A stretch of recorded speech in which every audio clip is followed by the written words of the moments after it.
So I've been a surgeon for more than 30 years. I was just wondering if there's anybody in the room who knows somebody who's had an operation, or perhaps you've had one yourself. Can I see a raise of hands? Oh, wow. But you know, so did I. I was a surgeon's patient also. And you know, it took that patient experience for me to understand what it's like to go to the hospital and for once feel small and vulnerable. To lie in that hospital bed after the operation and see medical practitioners come by one after another, checking out their chores throughout the day, picking their own particular part of the process that they wanted to check. I also know what it's like to lie there in bed and just want to recover quickly without complications and go home. But you know, as a surgeon, I know that surgery can be dangerous. Despite all the technical and medical advances that we made over the years, people are still going to suffer severe complications. Now picture yourself and 3 close ones having an operation.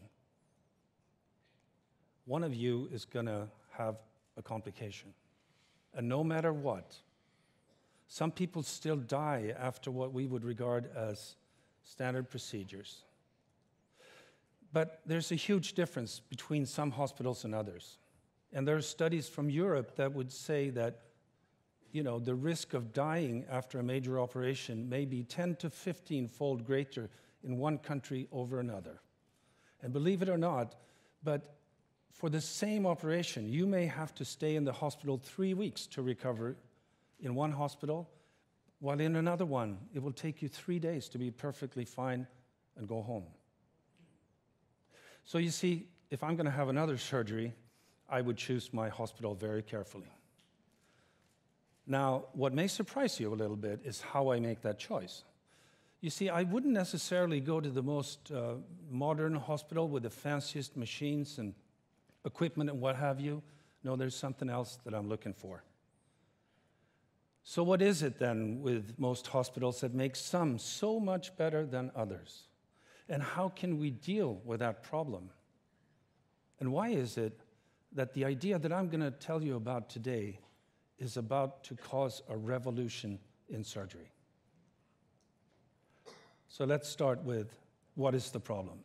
Let's together move back a little bit and reflect on something. I'm sure everybody knows that you're not allowed to have anything to drink from midnight to the day of that operation, right?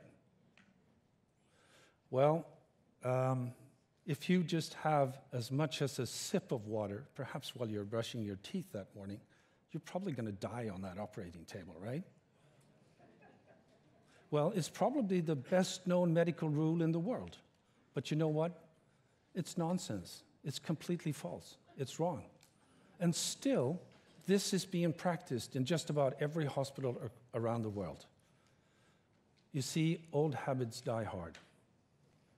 The problem is that this is not the only one of these old traditional treatments that we impose on patients around the world today. And why is that? Well, let me take you back a little bit in history. A long time ago, as I'm sure you can see on the picture, I met with a fine surgeon from Edinburgh, Ken Fearon, and he and I had the idea that we would, for the first time, put together the ideal protocol for major surgery, everything that we do around it. We would put together best practice. So we gathered a team of expert colleagues to join us in a project that we called Enhanced Recovery After Surgery, or short, ERAS. So together we scanned all the literature that we could find that had any bearing on the outcomes of patients undergoing surgery and put together that ideal protocol, the guideline. When we looked at it, we realized none of us were doing it. And we were all doing differently. So we decided to do a survey in the 5 countries that we represented and found nobody was doing it. Why was that? Well, then we realized we were up against something really big. Hospital organization. Huh? Okay. Well, you see, we've developed hospital care in departments. Surgery, anesthesia, intensive care, all moving more and more into specialization, all getting more and more technically advanced, which is fine and dandy because that is actually one of the reasons we have some of the better results today compared to what we had years ago. But the problem is that the more advanced each one of them become, the further apart they grow. And communication between them is like communication between silos, very poor. You see, you have surgeons, anesthesiologists, nurses, physiotherapists focusing on their own little part of that patient's journey, not caring about anything else but that, not seeing what might be good or bad for the patient later on. Let me give you an example. We can often use fluids to manage blood pressure during anesthesia and surgery. Now, that may solve the problem for that particular period of time. The problem is that very often the patient gets way too much fluids. And it's not uncommon that you would have a patient come off the operating table, increasing their weight by 6, 8, or even 10 pounds. Just water inside the body is very uncomfortable for the patient. It certainly will delay recovery, and it can cause some serious complications. Are you beginning to see the problem that we discovered? You see, nobody has the overview of the entire patient's journey. Nobody controls the different elements. Nobody sees the entire picture. So despite all the best of intentions, we have a huge problem, right? So the issue is now, how could we deal with this and have best practice being introduced? Well, traditionally, Ken and I being surgeons, we would look at these things from our own point of view, the surgical view. But this time we tried something completely different. We took another view.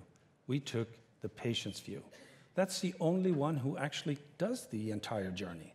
And this is where we found the solution. So this is what ERAS is of today. And it's based on one of the oldest skills that we have, communication between people. So the way that we train people today is that we bring best practices to them using this new approach, the patient's view. So we train hospitals to form an ERAS team, have them sit around the table, making sure we cover every one of the silos that the patient is passing through. We take them beyond the checklist. We take them trained to communicate in a way that they never did before. Well, you may think we've done this forever, but we haven't actually, not this way. You see, now we have the surgeons and the anesthesiologists who take the medical decisions, making sure we move away the old, outdated traditional care elements and put in the new, updated ones.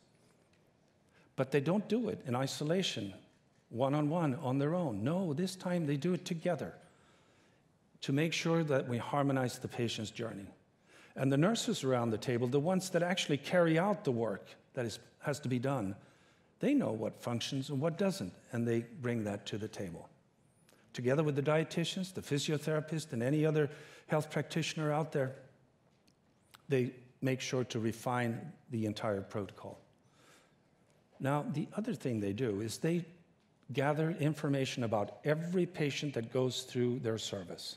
And they come together on a weekly meeting, the entire team, and audit what is going on. They audit their data. They see the outcomes, but also the processes behind them.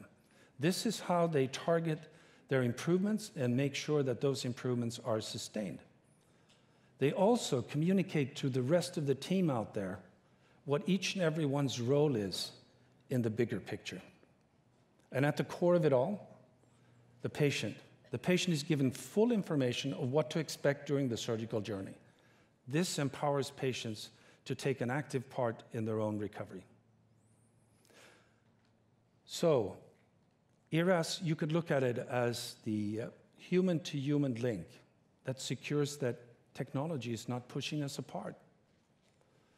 Now, I'm happy to say that this revolution has already started. We began in 2010 to implement these programs, and it's now spreading across the world.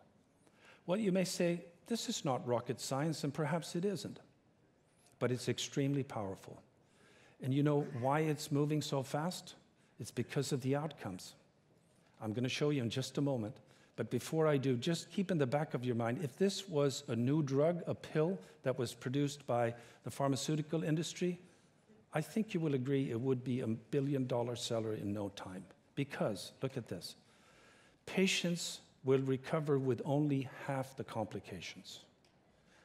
They recover much quicker and much more comfortably. This brings down the need of hospital stay from what used to be weeks to days. And for the hospitals and other healthcare organizations, costs are coming down, sometimes dramatically. And we just found in our own study that we just published that we may even improve survival after some cancer surgeries. So quite amazing, isn't it? So the WHO, the World Health Organization, is predicting that this year 320 million operations are going to be performed. That would result in 60 million complications. Now just imagine for a moment if we could have ERAS out there as a standard of care for everyone. My vision is that we would be able to reduce complications for maybe 10, 20, or even 30 million people. You see, the next revolution in surgery is going to be based on something that has been with us all the time, talking to each other. So the next time, or if for you it's the first time you go for a surgery, I think you should do what I would do.